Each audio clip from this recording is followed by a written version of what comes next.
So, children, this is a doubt clearing session in which first sum was given by Abhinav from exercise 10.1 from profit and loss, and it says a fruit vendor bought 42 kg mangoes at the rate of rupees 32 per kg.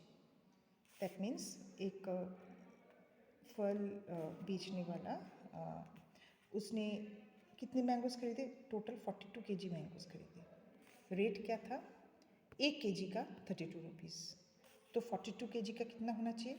एक का अगर 32 rupees है तो 42 kg का 42 into 32 होना चाहिए। ठीक है, तो ये हमारा कॉस्ट प्राइस आ जाएगा मैंगोज़ का। अब उसको तो बेचना है, तो वो बेचे, पर वो एक साथ 42 kg मैंगो नहीं बेच पाए। वो पहले 30 kg भेजा, तो ही सोल्ड 30 kg फर्स्ट, एंड ये 30 kg का इसने रेट लगाया क्या? Eight the rate of 40 rupees पर kg। मतलब 1 kg का 40 रुपीज़ करके 30 kg उसने बेचा है। तो 30 kg का कॉस्ट होगा 30 इंटू रुपीज़ 40। ठीक है, अब जो रह गया, जितना रह गया, मतलब 42 में से उसने 30 kg बेच दिया, तो कितना रह गया? 42 माइनस 30, 12 kg रह गया, है ना? तो अभी बोला जा रहा है एंड द रेस्ट मतलब जो रह गया, मतलब 42 में से अगर आप 30 को माइनस कर दो तो कितना रह जाता है? 12। तो जो 12 kg उसका पास रह गया है, उसका रेट उसने क्या रखा? 30 रुपीज़ पर kg। 1 kg का 30 रुपीज़, तो 12 kg का 12 इंटू 30 रुपीज़। ठीक है, तो this is a second selling price that we will get. अब 30 kg और 12 kg दोनों को जोड़ो, दोनों सेलिंग प्राइस को जोड़ो, जो आपने पहले निकाला 40 रुपीज़ पर kg का रेट करके और 30 रुपीज़ पर kg का रेट करके, दोनों को आप जोड़ना पड़ेगा। फिर आप देखोगे, फिर आप कंपेयर करोगे। आपने ये जो कैलकुलेट किया था 42 kg मैंगो का जो कॉस्ट प्राइस आपने कैलकुलेट किया था, और जो सेलिंग प्राइस आपको मिला है, एक बार 30 kg को कैलकुलेट करके और फिर 12 kg को कैलकुलेट करके, अलग अलग रेटों में से, रेट्स के साथ, तो फिर आप उन दोनों को जोड़िए। जो सेलिंग प्राइस आपको दो अलग अलग मिले हैं उनको जोड़िए, फिर आप कंपेयर कीजिए। अब देखिए कौन सा वाला ज़्यादा है। अगर कॉस्ट प्राइस ज़्यादा होता है तो फिर ये लॉस हो जाएगा क्योंकि उसने कम दाम में बेचा है। अगर सेलिंग प्राइस ज़्यादा हो जाता है तो naturally it will be is gain.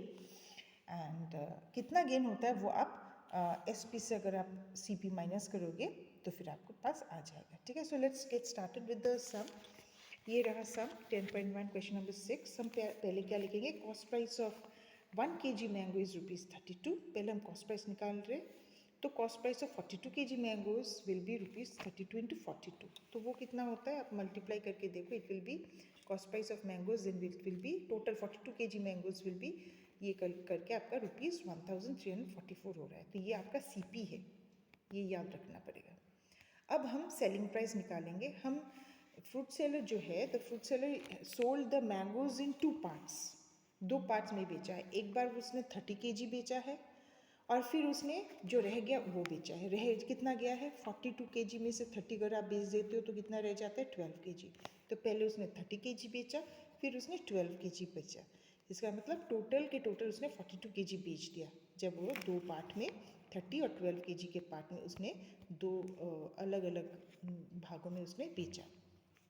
Okay, once 30 kg and the next time he sold 12 kg of the rest of the mangoes. अब इसका अलग रेट रखा 30 kg वाला का, 12 kg का अलग रेट रखा। देखते अब 30 kg का रेट कितना था।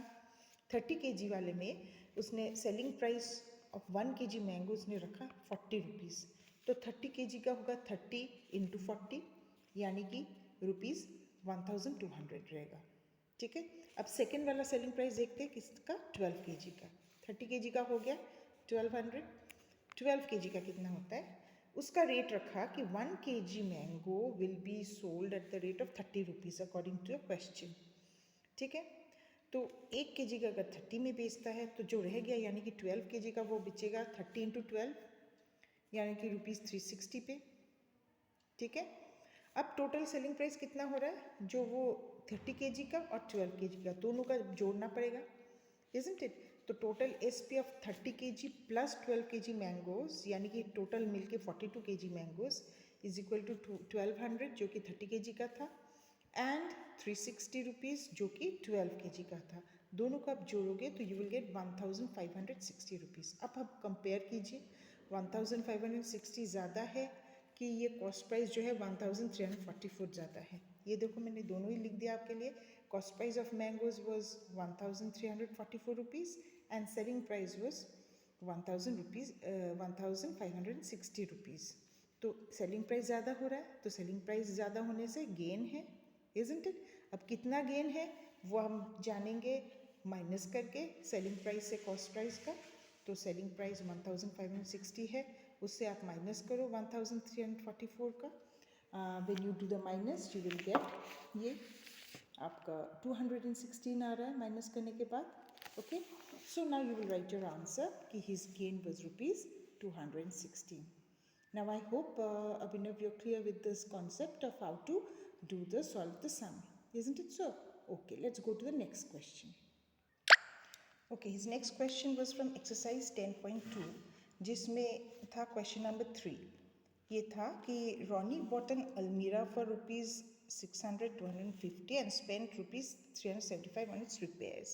तो he sold it for rupees 6890. Find is gain और लॉस पर्सन. तो एक अलमीरा तो वो ख़रीदता है रॉनी, पर उसके बाद उसको थोड़ा सा रिपेयर मतलब कुछ प्रॉब्लम हुआ होगा अलमीरा में, तो उसको फिर उसको रिपेयर करने में, उसको ठीक ठाक कराने में उसको एक्स्ट्रा 375 रुपीज़ लगता है. तो अगर देखा जाए तो ये दोनों ही उसको लगा, ये तो कॉस्ट प्राइस था ही था, उसके साथ ये वाला प्राइस अमाउंट भी लगा, तो दोनों अगर आप मिलाओगे तो फिर ये टोटल कॉस्ट प्राइस होता है 6250 प्लस 375. मतलब ये देने के बाद ही अलमीरा यूज़ करने के लायक हुआ, इजंट इट? तो both will come under cost price.